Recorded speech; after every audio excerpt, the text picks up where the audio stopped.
ನಮಸ್ಕಾರ ಸ್ನೇಹಿತರೆ, 5 minutes English YouTube ಚಾನಲ್ನ 59ನೇ ಕ್ಲಾಸಿಗೆ ಸ್ವಾಗತ. ನಾನು ಗಣೇಶ್ ನಾಯಕ್. ಇವತ್ತಿನ ದಿನ ನಾವು ನೌನ್ ಅಂದರೆ ನಾಮಪದದ ನಂಬರ್ಸ್ ಅಂದರೆ ವಚನಗಳು, ಏಕವಚನ ಮತ್ತು ಬಹುವಚನ, ಇದ್ರ ಬಗ್ಗೆ ತಿಳ್ಕೊಳ್ಳೋಣ. ಇದು ಇವತ್ತಿಂದು ತುಂಬ ಇಂಪಾರ್ಟೆಂಟ್ ಕ್ಲಾಸ್. ಯಾಕಂದರೆ ಮುಂದೆ ನೀವು ಕಾಂಪಿಟೇಟಿವ್ ಎಕ್ಸಾಮಿಗೆ ಓದುವಾಗ ಏಕವಚನ ಮತ್ತು ಬಹುವಚನವನ್ನು ಮಾಡಲಿಕ್ಕೆ ಗುರುತಿಸ್ಲಿಕ್ಕೆಲ್ಲ ಹೇಳ್ತಾರೆ. ಆ ಕಾರಣದಿಂದ ಈ ಕ್ಲಾಸು ತುಂಬ ಇಂಪಾರ್ಟೆಂಟ್.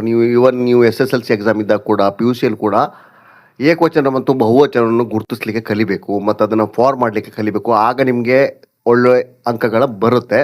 ಆ ಕಾರಣದಿಂದ ಇವತ್ತಿನ ಕ್ಲಾಸನ್ನು ಸ್ವಲ್ಪ ಗಮನವಿಟ್ಟು ನೋಡಿ. ಅಂದರೆ ತುಂಬ ಸಿಂಪಲ್ ಇದೆ, ಕೆಲವೊಂದು ಬೇಸಿಕ್ ರೂಲ್ಸ್ ಇದೆ. ಆ ರೂಲ್ಸನ್ನು ಅರ್ಥ ಮಾಡ್ಕೊಂಡ ತಕ್ಷಣ ನಿಮಗೆ ಸುಲಭವಾಗಿ ಏಕವಚನದ ವಸ್ತುಗಳನ್ನು ಬಹುವಚನ ಮಾಡಲಿಕ್ಕೆ ಗೊತ್ತಾಗುತ್ತೆ. ಏಕವಚನ ಅಂದರೆ ಸಿಂಗ್ಯುಲರ್ ಅಂದರೆ ತುಂಬ ಸಿಂಪಲ್ ಆಗಿದೆ. ಒಂದು ಯೂನಿಟನ್ನು ಸೂಚಿಸುತ್ತೆ. ಅಂದರೆ ಒಂದು ವಸ್ತು, ಒಂದು ವ್ಯಕ್ತಿ, ಒಂದು ಪ್ರಾಣಿ, ಹೀಗೆ ಒಂದನ್ನು ಸೂಚಿಸುವುದಕ್ಕೆ ಏಕವಚನ ಅಂತ ಕರೀತಾರೆ. ಎರಡಕ್ಕಿಂತ ಜಾಸ್ತಿ ವ್ಯಕ್ತಿ, ವಸ್ತು, ಪ್ರಾಣಿ ಇದನ್ನು ಸೂಚಿಸಲಿಕ್ಕೆ ನಾವು ಬಹುವಚನವನ್ನು ಬಳಸ್ತೀವಿ. ಅಂದರೆ ಅದನ್ನು ಪ್ಲೂರಲ್ ಅಂತ ಕರೀತಾರೆ. ಟ್ರೀ ಏಕವಚನ, ಒಂದೇ ಮರ. ಟ್ರೀಸ್ ಬಹುವಚನ, ಮರಗಳು ಅಂದರೆ ಎರಡಕ್ಕಿಂತ ಜಾಸ್ತಿ. ಬಾಕ್ಸ್ ಅಂದರೆ ಒಂದು ಬಾಕ್ಸು. ಬಾಕ್ಸಸ್ ಅಂದರೆ ಬಹುವಚನ, ಎರಡಕ್ಕಿಂತ ಜಾಸ್ತಿ ಬಾಕ್ಸಸ್. ಆಕ್ಸ್ ಎತ್ತು. ಆಕ್ಸೆನ್ ಎತ್ತುಗಳು. ಮ್ಯಾನ್ ಮನುಷ್ಯ. ಮೆನ್ ಮನುಷ್ಯರು, ಎರಡಕ್ಕಿಂತ ಜಾಸ್ತಿ ಮನುಷ್ಯರು. ಇದು ಬಹುವಚನ. ಇಲ್ಲಿ ಡಿಫ್ರೆನ್ಸನ್ನು ನೋಡ್ತಾ ಇದ್ದೀರಿ ನೀವು. ಕೆಲವೊಂದರಲ್ಲಿ ಎಸ್ ಬಂದಿದೆ, ಕೆಲವೊಂದರಲ್ಲಿ ES ಬಂದಿದೆ, ಕೆಲವೊಂದರಲ್ಲಿ EN ಬಂದಿದೆ, ಕೆಲವೊಂದರಲ್ಲಿ ಶಬ್ದನೇ ಚೇಂಜ್ ಆಗೋಗಿದೆ. ಹಾಗಿದ್ರೆ ಯಾಕೆ ಹೀಗಾಯಿತು? ಏಕವಚನದಿಂದ ಬಹುವಚನ ಮಾಡಲಿಕ್ಕೆ ಯಾವ ರೂಲ್ಸನ್ನು ಬಳಸಬೇಕು ಅಂತ ಹೇಳ್ತೀನಿ. ಒಂದೊಂದಾಗಿ ನೋಡ್ತಾ ಹೋಗಿ, ಅವಾಗ ಸುಲಭವಾಗಿ ನಿಮ್ಗೆ ಅರ್ಥ ಆಗುತ್ತೆ. ಕರೆಕ್ಟ್ ಬೇಸಿಕ್ ರೂಲ್ಸನ್ನು ಕರೆಕ್ಟಾಗಿ ನೆನ್ಪಿಟ್ಕೊಂಡ್ಬಿಟ್ರಾಯಿತು, ಆಟೋಮೆಟಿಕ್ಕಾಗಿ ನಮಗೆ ಸಿಂಗ್ಯುಲರಿಂದ ಪ್ಲೂರಲ್ ಮಾಡಲಿಕ್ಕೆ ಆಗುತ್ತೆ. ರೂಲ್ಸ್ ನಂಬರ್ 1 ಏನಪ್ಪ ಅಂತ ಹೇಳಿದರೆ, ಸಾಮಾನ್ಯವಾಗಿ ಕೊನೆಯಲ್ಲಿ ಎಸ್ ಅನ್ನು ಬರೆದುಬಿಟ್ರೆ ಅದು ಪ್ಲೂರಲ್ ಆಗಿ ಬದಲಾವಣೆ ಆಗುತ್ತೆ. ಏಕವಚನ ಪದಕ್ಕೆ ಕೊನೆಯಲ್ಲಿ ಎಸ್ ಅನ್ನು ಸೇರಿಸಿದ್ರು ಬಹುವಚನವಾಗಿ ಬದಲಾವಣೆ ಆಗುತ್ತೆ. ಉದಾಹರಣೆ, pen pens, cow cows, shirt shirts, boy boys, girl girls, book books. ಈ ಥರ ಕೊನೆಯ ಪದಕ್ಕೆ ಎಸ್ ಅನ್ನು ಸೇರಿಸಿದ್ರೆ ಅದು ಪ್ಲೂರಲ್ ಆಗಿ ಬದಲಾವಣೆ ಆಗುತ್ತೆ.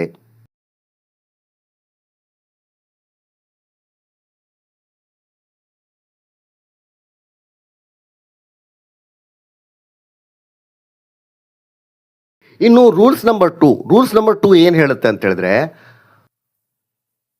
ನೌನ್ ಎಂಡಿಂಗ್ ಇನ್ ಎಸ್, SH CH X. ಅಲ್ಲಿ ನೋಡಿ, ನೌನು ಕೊನೆಯ ಪದ ಎಸ್, SH CH ಅಥವಾ X ಇದರಿಂದ ಕೊನೆಯಾಗಿದ್ದರೆ ಪ್ಲೂರಲ್ ಮಾಡುವಾಗ ನಾವು ES ಅನ್ನು ಸೇರಿಸಬೇಕು. ಸಿಂಗ್ಯುಲರಿಗೆ ES ಅನ್ನು ಸೇರಿಸಬೇಕು, ಆವಾಗ ಅದು ಪ್ಲೂರಲ್ ಆಗಿ ಬದಲಾವಣೆ ಆಗುತ್ತೆ. ಕಿಸ್ ಕಿಸಸ್. ಇಲ್ಲಿ ನೋಡಿ, ಕಿಸ್ಸಿನ ಕೊನೆಯ ಅಕ್ಷರ ಏನಿದೆ ಎಸ್ ಇದೆ, ಆ ಕಾರಣದಿಂದ ES ಅನ್ನು ಸೇರಿಸಿದ್ದಾರೆ. Kiss kisses. ಮ್ಯಾಚ್ ಮ್ಯಾಚಸ್, ಪಂದ್ಯ ಪಂದ್ಯಗಳು. ಟ್ಯಾಕ್ಸ್ ಟ್ಯಾಕ್ಸಸ್, ತೆರಿಗೆ ತೆರಿಗೆಗಳು. ಬಾಕ್ಸ್ ಬಾಕ್ಸಸ್, ಬಾಕ್ಸಿನ ಕೊನೆ ಅಕ್ಷರ X ಬಂದಿದೆ, ಆ ಕಾರಣದಿಂದ ES ಅನ್ನು ಸೇರಿಸಿದ್ದಾರೆ. ಬಾಕ್ಸ್ ಪೆಟ್ಟಿಗೆ, ಬಾಕ್ಸಸ್ ಪೆಟ್ಟಿಗೆಗಳು.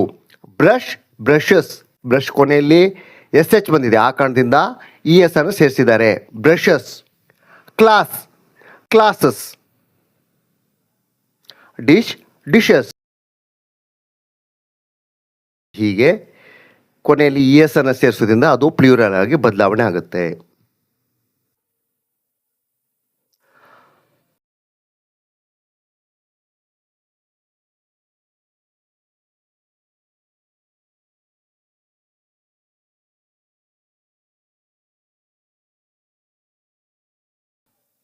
ರೂಲ್ ನಂಬರ್ 3, ನೌನ್ನ ಏಕವಚನ ನೌನ್ನ ಕೊನೆಯ ಪದ ಓ ಆಗಿದ್ದರೆ ಪ್ಲೂರಲನ್ನು ಮಾಡುವಾಗ ನಾವು ES ಅನ್ನು ಸೇರಿಸಬೇಕು.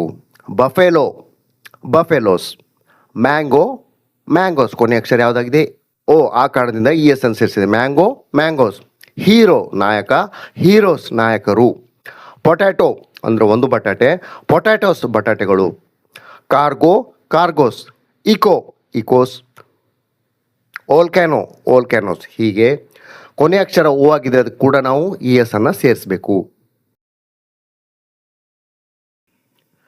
ಈ ಪದಗಳನ್ನು ಕೂಡ ನೋಡಿ. 4ನೇ ರೂಲ್ಸ್ ಏನು ಹೇಳುತ್ತಂದರೆ, ಈ ಪದದಲ್ಲೂ ಕೂಡ ಕೊನೆಯಲ್ಲಿ ಓ ಬಂದಿದೆ, ಅದಕ್ಕೆ ಕೂಡ ನಾವು ಎಸ್ ಅನ್ನು ಸೇರಿಸ್ತೀವಿ. ಆದರೆ ಜನರಲಾಗಿ ಈಗ ಅದು ತುಂಬ ಯೂಸ್ ಇಲ್ಲ.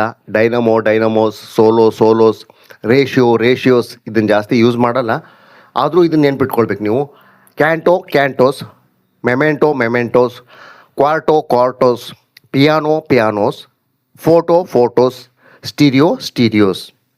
ಇನ್ನು ರೂಲ್ಸ್ ನಂಬರ್ 5, ಸಿಂಗ್ಯುಲರ್ ನೌನ್ ಪದದ ಕೊನೆಯ ಅಕ್ಷರ ವಾಯ್ ಆಗಿದ್ದು ಅದರ ಹಿಂದೆ ಕಾನ್ಸೋನೆಂಟ್ ಆಗಿದ್ದರೆ, ಅಂದರೆ ಕಾನ್ಸೋನೆಂಟ್ ಪ್ಲಸ್ ವಾಯ್ ಆಗಿದ್ದರೆ, ಪ್ಲ್ಯೂರಲ್ ಮಾಡುವಾಗ ವಾಯನ್ನು ತೆಗೆದು ಆಯನ್ನು ಸೇರಿಸಿ ಕೊನೆಯಲ್ಲಿ ಇ ಎಸ್ ಅನ್ನು ಬರಿಬೇಕು. ಅಂದರೆ IES ಅನ್ನು ಸೇರಿಸಬೇಕು. ನೆನ್ಪಿಟ್ಕೊಳ್ಳಿ, ಕೊನೆಯ ಅಕ್ಷರ ಕಾನ್ಸೋನೆಂಟ್ ಪ್ಲಸ್ ವಾಯ್ ಬಂದಿರಬೇಕು. ಆವಾಗ ನಾವು IES ಅನ್ನು ಸೇರಿಸ್ತೀವಿ. ಬೇಬಿ ಅಂದರೆ ಮಗು, ಬೇಬೀಸ್ ಎರಡಕ್ಕಿಂತ ಜಾಸ್ತಿ ಮಕ್ಕಳು.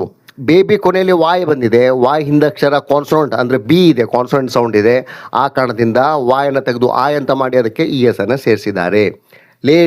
ಲೇಡೀಸ್. ಸಿಟಿಯಲ್ಲಿ ಕೊನೆ ಅಕ್ಷರ ವಾಯ್ ಹಿಂದೆ ಟಿ ಬಂದಿದೆ, ಅಂದರೆ ಕಾನ್ಸೋನೆಂಟ್ ಬಂದಿದೆ. ಆ ಕಾರಣದಿಂದ ಸಿಟೀಸ್. ಆರ್ಮೀಸ್. ಸ್ಟೋರೀಸ್. ಪೋನೀಸ್.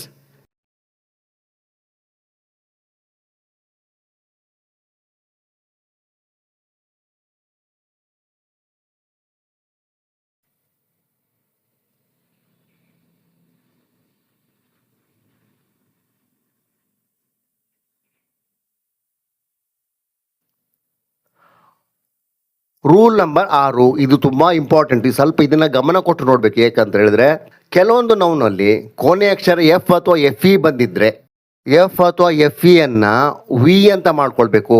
ಎಫ್ ಅಥವಾ FEಯನ್ನು ವಿ ಅಂತ ಚೇಂಜ್ ಮಾಡಿಕೊಂಡು ಆಮೇಲೆ ES ಅನ್ನು ಸೇರಿಸ್ಬೇಕು. ದಯವಿಟ್ಟು ನೆನ್ಪಿಟ್ಕೊಳ್ಳಿ, ಕೊನೆ ಅಕ್ಷರ ಸಿಂಗ್ಯುಲರ್ ಪದದ ಕೊನೆ ಅಕ್ಷರ ಎಫ್ ಅಥವಾ FE ಬಂದಿದ್ದರೆ ಅದೆರಡನ್ನು ನಾವು ವಿಗೆ ಕನ್ವರ್ಟ್ ಮಾಡಿಕೊಂಡು ಅದಕ್ಕೆ ES ಅನ್ನು ಸೇರಿಸ್ಬೇಕು. ಥೀಫ್ ಅಂದರೆ ಕಳ್ಳ, ಅದಕ್ಕೆ ಲಾಸ್ಟಿಗೆ ಎಫ್ ಬಂದಿದೆ. ಆ ಎಫ್ ಅನ್ನು ತೆಗೆದು ವಿಯನ್ನು ಸೇರಿಸಿ ಅದಕ್ಕೆ ES ಅನ್ನು ಸೇರಿಸ್ಬೇಕು. ಆವಾಗ ಶಬ್ದ ಏನಾಗುತ್ತೆ ಅಂದರೆ ಥೀವ್ಸ್ ಅಂದರೆ ಕಳ್ಳರು. ವೈಫ್ ಅಂದರೆ ಹೆಂಡತಿ. ಎಫ್ ಬಂದಿದ್ದಕ್ಕಾಗಿ FE ಬಂದಿದೆ, ಆ ಕಾರಣದಿಂದ ಅದನ್ನು ವಿ ಅಂತ ಮಾಡ್ಕೊಂಡು ES ಅನ್ನು ಸೇರಿಸ್ಬೇಕು. ವೈಫ್ಸ್ ಅಂದರೆ ಹೆಂಡತಿಯರು. ಉಲ್ಫ್ಸ್. ಲೈವ್ಸ್. ಕಾವ್ಸ್. ಲೀವ್ಸ್. ಲೋವ್ಸ್. ನೈವ್ಸ್. ಶೆಲ್ವ್ಸ್.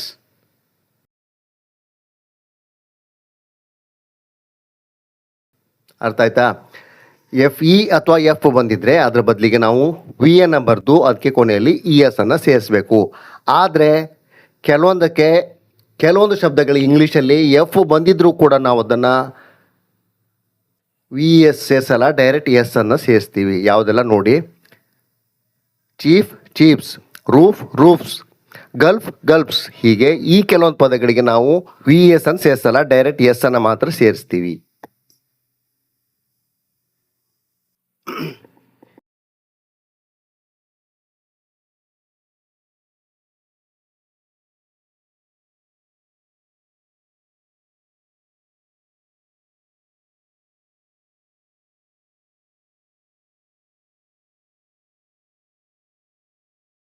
ಇನ್ನು ನಿಯಮ 7, ಇದು ಕೂಡ ತುಂಬ ಇಂಪಾರ್ಟೆಂಟೇ. ಯಾಕಂತ ಹೇಳಿದ್ರೆ ಏಕವಚನದಿಂದ ಬಹುವಚನ ಮಾಡುವಾಗ ನಾವು ಅಕ್ಷರವನ್ನೇ ಚೇಂಜ್ ಮಾಡ್ತೀವಿ.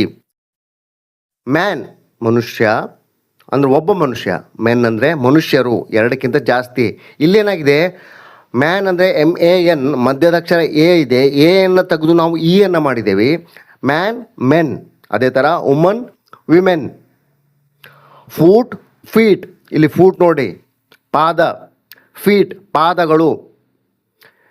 ಮಧ್ಯದಲ್ಲಿ ಡಬಲ್ ಓ ಇದೆ, ಅದನ್ನು ನಾವು ಡಬಲ್ ಇಗೆ ಕನ್ವರ್ಟ್ ಮಾಡಿದ್ದೇವೆ. ಫೀಟ್. ಅದೇ ಥರ ಟೂತ್ ಒಂದು ಹಲ್ಲು, ಟೀತ್ ಹಲ್ಲುಗಳು. ಮಧ್ಯದಲ್ಲಿ ಡಬಲ್ ಓ ಇದೆ, ಅದನ್ನು ಡಬಲ್ ಇ ಮಾಡಿದ್ದೇವೆ. ಅದೇ ಥರ ಗೀಸ್. ಮೌಸ್ ಅಂದರೆ ಒಂದು ಇಲಿ, ಮೈಸ್ ಅಂದರೆ ಇಲಿಗಳು. ಶಬ್ದವನ್ನೇ ಚೇಂಜ್ ಮಾಡಿದ್ದೀವಿ. ಲೈಸ್.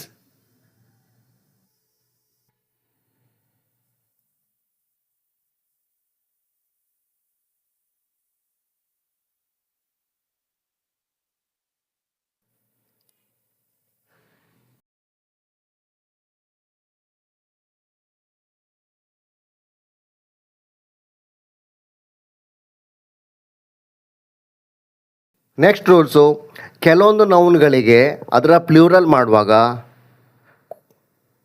ಕೊನೆಯಲ್ಲಿ ಇ ಅನ್ನು ಸೇರಿಸಬೇಕು. Ox, oxen, child, children. ಮತ್ತೊಂದು ಇಂಪಾರ್ಟೆಂಟ್ ರೂಲ್ಸ್ ಇದೆ.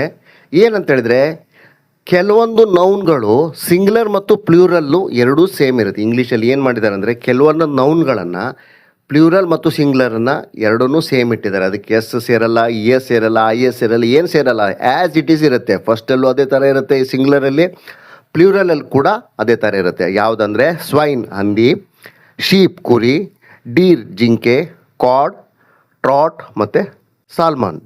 ಇವು ಏಕವಚನ ಮತ್ತು ಬಹುವಚನ ಎರಡು ಸೇಮ್ ಇರುತ್ತೆ.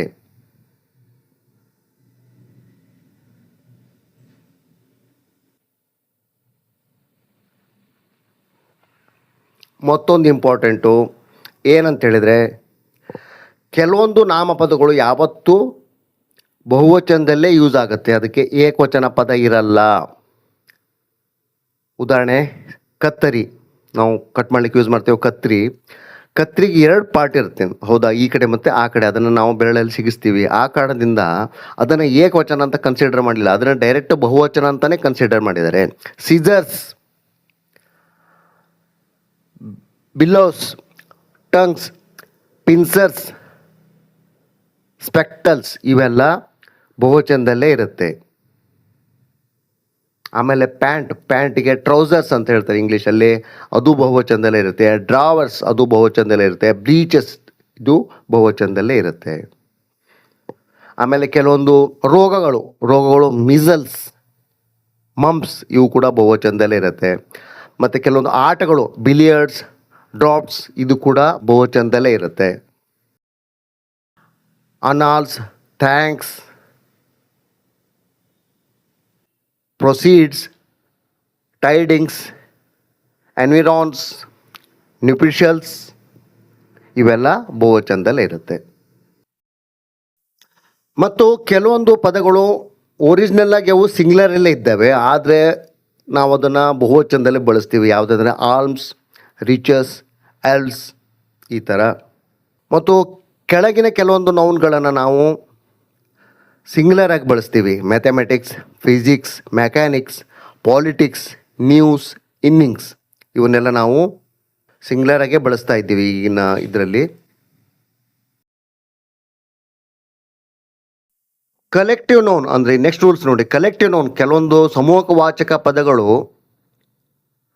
ಸಿಂಗ್ಯುಲರ್ ಆಗಿದ್ದರೂ ಕೂಡ ನಾವು ಅದನ್ನು ಪ್ಲ್ಯೂರಲ್ ಅಂತಲೇ ಬಳಸ್ತೀವಿ. ಪೌಲ್ಟ್ರಿ, ಕ್ಯಾಟಲ್, ವರ್ಮಿನ್, ಪೀಪಲ್, ಜೆಂಟ್ ಇವೆಲ್ಲ ಸಿಂಗ್ಯುಲರ್ ಆಗಿದ್ರು ಕೂಡ ನಾವು ಅದನ್ನು ಪ್ಲ್ಯೂರಲ್ ಆಗಿ ಉಪಯೋಗಿಸ್ತೀವಿ. ನೆಕ್ಸ್ಟ್ ರೂಲ್ಸು, ಕಾಂಪೌಂಡ್ ನೌನ್ ಅಂದರೆ ಮಿಕ್ಸ್ ಆಗಿ ಬಂದಂಥ ನೌನ್. ಕೆಲವೊಂದು ಪದಗಳನ್ನು ಮಿಕ್ಸ್ ಆಗಿ ಬರೀತಾರೆ, ಇದರಲ್ಲಿ ಕಾಂಪೌಂಡ್ ನೌನ್ ಅಂತ ಕರೀತಾರೆ. ಅದನ್ನು ಪ್ಲ್ಯೂರಲ್ ಮಾಡುವಾಗ ಅದರ ಪ್ರಿನ್ಸಿಪಲ್ ವರ್ಡಿಗೆ ನಾವು ಎಸ್ ಅನ್ನು ಸೇರಿಸ್ಬೇಕು. ಇಲ್ಲಿ ನೋಡಿ, ಕಮಾಂಡರ್ ಇನ್ ಚೀಫ್ ಅಂದರೆ ಸೇನೆಯ ಮುಖ್ಯಸ್ಥನಿಗೆ ಕಮಾಂಡರ್ ಇನ್ ಚೀಫ್ ಅಂತ ಕರೀತಾರೆ. ಅಲ್ಲಿ ಕಮಾಂಡರು ಪ್ರಿನ್ಸಿಪಲ್ ವರ್ಡ್ ಆಗಿದೆ, ಆ ಕಾರಣದಿಂದ ಅಲ್ಲಿ ಎಸ್ ಅನ್ನು ಸೇರಿಸಿದ್ದಾರೆ. Commanders in chief. Courts of mail. Son in law ಅಂದರೆ ಅಳಿಯ. ಸನ್ ಇನ್ ಲಾ ಅಂದರೆ ಅಳಿಯ. ಸನ್ ಅಂದರೆ ಪ್ರಿನ್ಸಿಪಲ್ ವರ್ಡ್ ಇದೆ, ಆ ಕಾರಣಕ್ಕೆ ಸನ್ನಿಗೆ ಎಸ್ ಅನ್ನು ಸೇರಿಸಿದ್ದಾರೆ, sons in law. Daughter in law ಅಂದರೆ ಸೊಸೆ, ಡಾಟರ್ಸ್ ಇನ್ ಲಾ. ಸ್ಟೆಪ್ ಸನ್ ಮಲಮಗ, ಸ್ಟೆಪ್ ಸನ್ಸ್ ಮಲ ಮಕ್ಕಳು. Step daughters. ಮೇಡ್ ಸರ್ವೆಂಟ್ ಅಂದರೆ ಕೆಲಸದವಳು. ಮೇಡ್ ಸರ್ವೆಂಟ್ಸ್ ಅಂದರೆ ಎರಡಕ್ಕಿಂತ ಜಾಸ್ತಿ ಹೆಣ್ಮಕ್ಳು ಕೆಲಸಕ್ಕಿದ್ರೆ maid servants. Passers by. Lookers on.